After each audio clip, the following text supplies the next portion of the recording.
양봉 오랜만에 뵙습니다. 오늘은 제목에 말씀드린 대로 화분떡의 오해와 좀 해명에 대해서 해보려고 하는데요. 얼마 전에 김영식 선생님 영상을 올리셨는데 그 화분떡을 이제 좀 잘못된 걸 사오셔서 벌이 많이 죽었다 그렇게 올리셨는데 많이들 보셨을 것 같습니다. 워낙 인기가 많은 분이시니까 많이들 보셨을 것 같고 일단은 막 보니까 12월부터 깨우셨던데 빨리 회복을 좀 하시면 좋겠습니다. 막 이제 연륜도 있고 그러니까 막 열심히 회복을 하고 계시는 것 같던데 제가 위로의 말씀을 드린다 그래야 되나? 어쨌든 그렇습니다. 빨리 회복하시길 바라고요. 이 영상을 왜 이때 찍냐면은 숨기지 않고 말씀드리면은 저희는 화분떡을 판매하는 업체이기 때문에 이게 좀 오해가 이렇게 쌓이면은 저희 매출에 지장이 갑니다. 그래서 제가 그런 걸 막고자 좀 선제적으로 해명을 해드리려는 거고요. 오늘 주로 해명할 부분은 이제 소충에 관해서예요. 이제 화분떡 사태 때문에 제가 다른 분들은 어떤 생각을 가지고 계시나 유튜브를 찾아봤어요. 보니까 소충이 있으면은 안 좋은 화분떡이다 이렇게 알고 계시더라고요. 전혀 그런 게 아니고요. 소충의 발생과 화분떡의 질은 크게 영향이 없습니다. 이게 오늘의 결론이에요. 소충의 발생과 화분떡의 질은 상관관계가 크게 떨어진다는 게 오늘의 결론입니다. 그게 왜 그러냐면은 화분떡을 만드는 세 가지 과정에서 이제 소충이 좀 살아남기가 힘든데요. 첫 번째는 보관 과정, 요게 일단 살아남기가 힘들고, 두 번째는 제작 과정, 세 번째는 이 소충의 이 좀 생애 주기 요런 면에서 또 이 화분떡 상에서 살아남기가 힘들어요. 그래서 이제 여러분들이 아시는 그 소충이 화분떡의 질을 좀 대변한다 이런 오해를 풀어드리겠습니다. 일단 소충에 대해서 말씀드리면은 양봉하시는 분들은 소충이라고 잘 알고 계시고 이름도 간단하죠. 실제 이름이 더 길어요. 실제 이름은 꿀벌 부채명 나방입니다. 좀 길죠. 이것도 이제 종류가 보니까 두어 개 정도 있는 것 같고 비슷한 나방 종류가 여러 가지 있는 것 같은데 일단 꿀벌 부채명 나방이라는 큰 틀에서 보겠습니다. 나방에 대해서 먼저 아셔야 되니까 설명을 드리자면은 나방 종류인데 특이하게 벌집에서 이제 기생을 합니다. 벌집에서 살면서 꿀, 밀랍, 화분, 심지어 애벌레까지 먹고 자랍니다. 그래가지고 꿀벌에게는 굉장히 해충으로 작용하는 거고요. 하지만 전체적인 산업으로 봤을 때는 익충으로 작용하는 좀 아이러니한 그런 곤충입니다. 이 곤충은 주로 늦여름이나 초가을에 성충이 많이 우화를 해요. 그래가지고 여러분들이 주로 소충, 애벌레를 발견하시는 거는 거의 가을 화분 넣을 때 그때 발견하실 거예요. 왜냐하면은 딱 그때쯤에 이제 성충이 딱 알을 낳고 또 성충으로 우하기도 하고 그러니까요. 자, 얘네들은 제가 정보를 찾아보니까 생애 주기가 잘 안 나와 있어요. 얼마나 사는지도 혹은 유충 상태에서 얼마나 있고 얼마 만에 알에서 이제 부화를 하고 이런 것도 잘 안 나와 있더라고요. 그런데 이제 대부분의 곤충, 나방의 틀에서는 크게 벗어나지 않을 거기 때문에 그 정도 선에서 봐주시고, 얘네들이 왜 벌집에서 알을 낳냐? 얘네도 육아 온도가 한 35도가 된다고 합니다. 한 35도 정도 돼야지 알이 딱 제대로 부화를 하고 유충도 잘 산다고 해요. 그래가지고 벌집에서 기생을 하는 거고요. 왜 그러면은 벌집 안에서 이렇게 자유롭게 다닐 수 있냐? 이유는 모르는데 아무래도 꿀벌의 언어나 페로몬을 좀 이렇게 모방해가지고 좀 드나드는 것 같다 이렇게 추측을 하고 있더라고요. 그래서 이제 벌집 안에서 자유롭게 번식을 할 수가 있는 겁니다. 자, 흔히 말하는 소충은 좀 요런 이제 생태를 가진 곤충이고요. 얘네들이 주로 이제 화분떡에서 발견을 할 수 있는데 저도 왜 화분떡에서 굳이 많이 발견이 되는지는 모르겠어요. 하지만 이게 제가 추측을 해보니까 우리가 대부분 화분떡을 상단에 올려놓잖아요. 하단이 아니라. 상단에 올려놓으면은 최대한 꿀벌들한테 방해를 안 받고 또 가장 따뜻한 온도에서 알아서 그 알이 부화를 할 수 있습니다.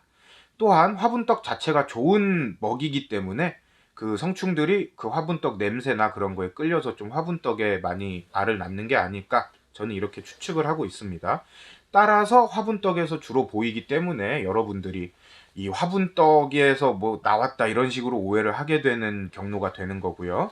자, 이런 게 소충, 즉 꿀벌 부채명 나방인데 얘네들이 화분떡 애초에 제조 공정에서부터 섞여 들어왔다고 말하기는 좀 힘든 게 있습니다. 아까 말씀드린 세 가지 이유 중에 첫 번째로 보관 과정상에서 힘든 이유를 보자면은 일단은 굉장히 극한 보관 과정을 거쳐요. 온도상으로. 주로 얘네들이 원재료 화분이나 대두분 이런 데서 기생을 한다고 다들 생각을 하시는데, 자, 이제 화분 같은 경우에는 주로 냉동 보관을 해 놓습니다. 그 영하 몇 도에 냉동 보관된 데에서 유충이나 알이 정상적으로 살아남기가 많이 힘들겠죠. 몇 주 동안 보관을 할 텐데. 그렇기 때문에 살아남기가 힘든 것도 있고요. 대두분 같은 경우에는 분말이기 때문에 상온 보관을 합니다. 그래서 이제 상온 보관된 대두분에서 혹시나 살 수가 있지 않냐? 이 생각도 하실 텐데, 보관할 때는 다들 밀봉을 합니다. 밀봉도 나무판이나 박스 이런 걸로 대충 하는 게 아니라 다 비닐 포장을 해요. 비닐 포장을. 우리 설탕 봉투 보면은 겉에는 종인데 안에는 비닐로 이렇게 덧대어져 있잖아요.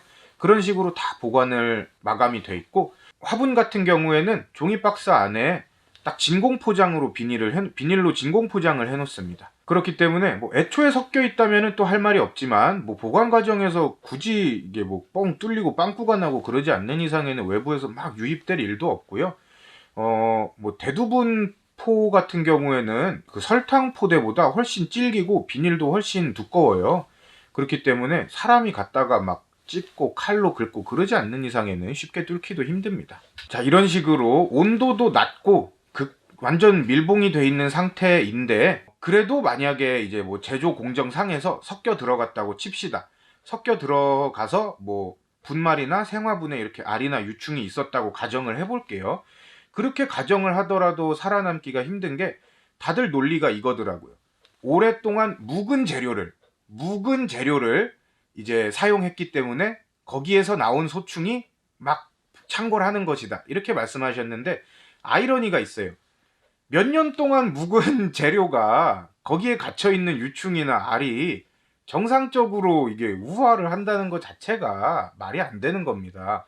이제 여러분들께서도 몇 번 경험을 해보신 분들도 계실 거예요. 소충에 이제 피해를 입은 그런 소비들을 벌통 안에다 그냥 바빠가지고 넣어놓고 까먹었어요.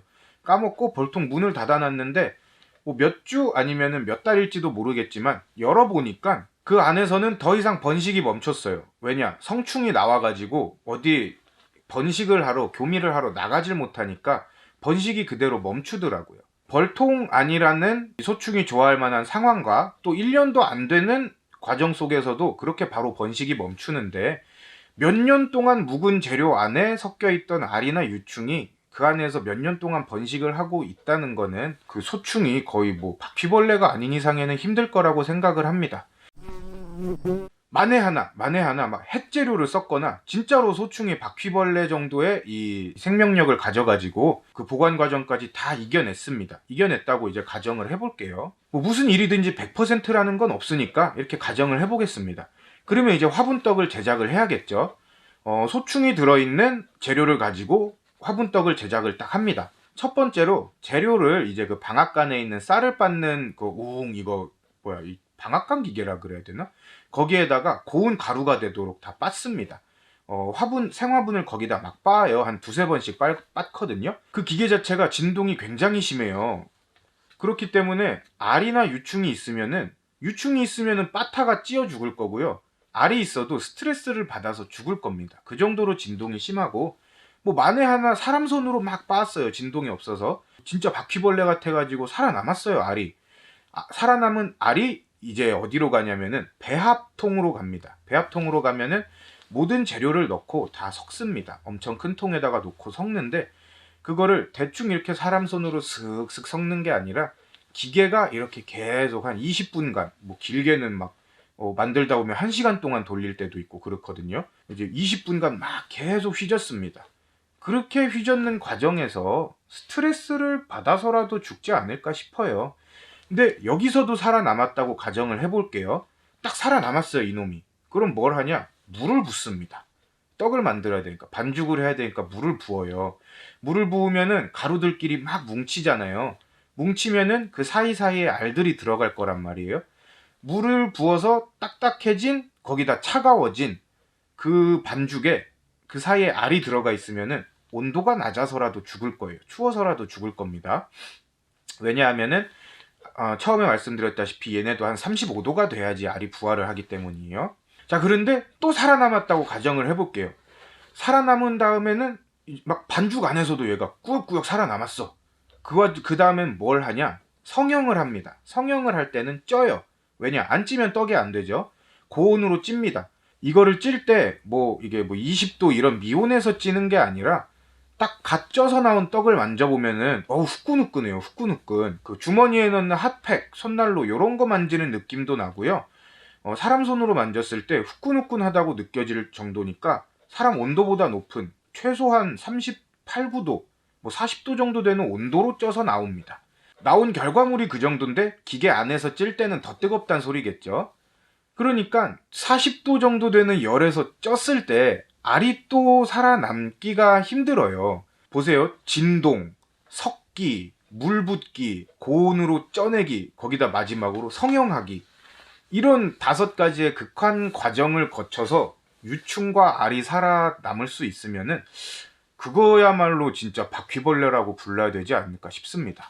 자, 이제 성형까지 다 했으면 포장을 해야 되죠. 포장을 할 때도 이제 외국에서는 종이를 쓰는데 우리나라에서는 비닐을 쓰잖아요. 이제 우리나라 비닐 포장은 3종류가 나뉘는데 첫 번째는 진공 포장, 두 번째는 그냥 이제 밀봉 비닐 포장, 세 번째는 저희처럼 이렇게 접어서 하는 일반 포장이 되겠는데 성형 과정까지 그 고온까지 버틴 알이 있다고 가정을 하겠습니다. 딱 밀봉이나 뭐 진공 포장을 해놨어요.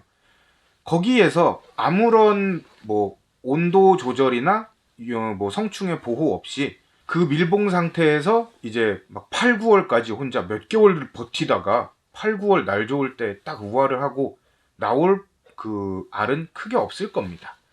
자, 제조 과정 상에서는 이런 식으로 한 5가지 정도의 극한 과정을 거치기 때문에 이제 소충이 살아남기가 힘들다고 보시면 되는 겁니다. 자, 그럼 마지막으로 소충의 생애 주기 관련해서 왜 살아남기가 힘드냐? 자, 말씀드렸다시피 소충도 나방입니다. 나방. 그렇기 때문에 한 해 살이고 심지어는 한 해도 못 살고 반해를 살고 막 이렇게 죽는데, 얘네들이 일단은 유충 상태로 월동을 나요. 월동을 난 다음에 봄에 한번 이제 성충이 됩니다. 그때는 수가 그만큼 많지가 않기 때문에, 왜냐, 월동을 살아남은 애들이 많지가 않아가지고 수가 그만큼 많지가 않기 때문에 여러분들 눈에 많이 안 띄는 거고요. 봄에 성충이 된 애들이 여름 동안 산란을 해요. 그 산란을 이제 화분떡에다 하는 거죠.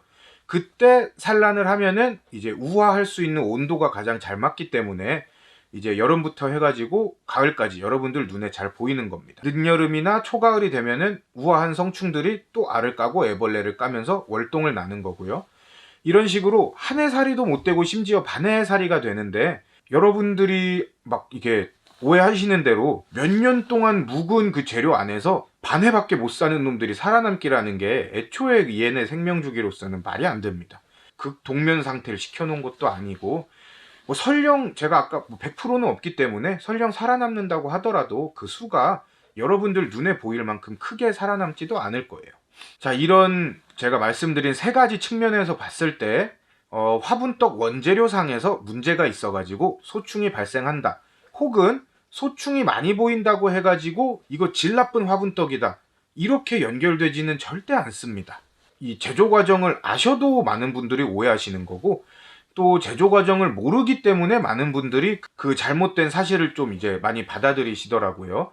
그래서 그 오해를 풀고자 말씀드린 거고, 자, 그러면은 도대체 왜 소충이 화분떡에서 발생을 하냐? 이거를 이제 좀 같이 얘기를 해봐야 될 것 같은데, 저도 정확히는 모릅니다. 하지만 추측을 해봤어요. 추측을 해보니까 봄에는 소충 피해가 거의 없어요. 대부분 여름, 가을 화분떡 넣어줄 때 소충 피해가 발생합니다. 그때 무슨 일이 일어나느냐? 연초에 혹은 월초 혹은 봄에 사놓은 화분떡을 다들 상온에서 보관하시죠. 화분떡을 굳이 냉동 보관하시는 분들은 없을 거예요. 그냥 양심에 손을 얹고. 상온에서 보관을 하면은 비닐 한 장 쌓여 있기 때문에 거기에다가 다들 보관하실 때 뭐 그냥 땅바닥에 널브러뜨려 놓는 게 아니잖아요. 박스에다 넣어 놓습니다. 그러면은 따뜻해진 창고와 뚫고 들어가기 쉬운 비닐과 마지막으로는 이제 아늑한 박스, 이 3가지 조건이 맞아가지고 소충이 거기에다가 알을 낳는 거예요. 알을 낳은 상태에서 가을 화분 먹일 때가 되니까 그냥 이제 화분을 넣는 거죠. 넣고 나면은 벌통 안에서 딱 온도가 맞으니까 그 알이 부화하거나 혹은 이 유충들이 막 자라나기 시작을 합니다. 그래서 여러분들이 화분떡에서 이 소충이 발생했다고 착각을 하는 경로가 되는 겁니다. 이거를 추측이지만 제가 반쯤은 확신하는 게 왜 그러냐면은, 자, 제가 처음 양봉할 때 뭣도 모르고 방금 만들어 온 화분떡을 거의 한 3주 동안 막 이 차 화물칸에 싣고 다녔어요. 내리기가 귀찮아가지고. 한두 박스 정도를 그렇게 막 싣고 다녔는데, 이제 아카시아 꿀 따고 나서, 밤꿀 따고 나서 여름에 화분떡을 조금 먹이려고 딱 박스를 뜯어보니까 소충, 성충된 게 막 튀어나오는 거예요. 그래가지고 제가, 이 뭐야, 이 화분떡이 잘못된 건가? 혹시 화분떡이 상했나? 이런 식으로 생각을 했습니다, 그때는.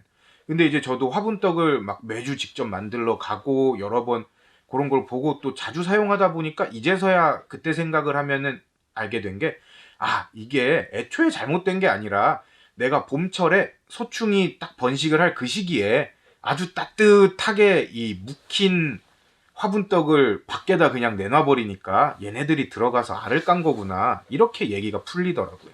자, 그렇기 때문에 화분떡에서 소충이 발생하지 않길 원하시면은 최대한 밀봉을 해가지고 보관을 해주셔야 되는 거고요. 이거는 뭐 사신 분들의 전적인 책임이다. 뭐 당신들이 잘못한 거다. 제가 이런 탓을 하려는 게 아니라 그냥 어쩔 수 없는 자연 생태의 흐름입니다. 이제 사람도 보관하기 편하도록 상온에다가 또 박스 안에다 넣어놨고, 또 그런 나방 소충 같은 경우는 그런 데에다가 알을 낳는 습성이 있기 때문에 이런 습성을 알고 나서 이제 우리가 대처를 잘하면 되는 거잖아요. 여러분들께서 이런 사실을 알고 좀 이제 뭐 어디 벌레가 못 들어올 만한 데에다거나 보관을 해주시거나 밀봉을 해주시거나, 아니면 화분떡을 연초에 많이 사다 놓을 게 아니라 필요할 때 좀 사시는 식으로 하거나, 이런 식으로 하면은 소충이 많이 나오는 문제가 해결될 겁니다. 자, 그러면은 마지막으로 이제 화분떡이 잘못된 걸 이제 좀 이렇게 사오셔가지고 많이 낭패를 보신 것 때문에 이 영상을 찍게 됐는데, 좋은 화분떡을 어떻게 고르느냐? 이거는 솔직히 모르겠어요, 저도. 뭐 우리가 화분떡을 당연히 먹어볼 수는 있죠. 근데 먹어본다고 해가지고 알 수 있는 것도 아니고, 뭐 냄새를 맡아도 냄새도 다 거기서 거기고요. 완제품이 된 화분떡을 봐서는 우리가 좋은 화분떡인지 아닌지 알기가 힘듭니다.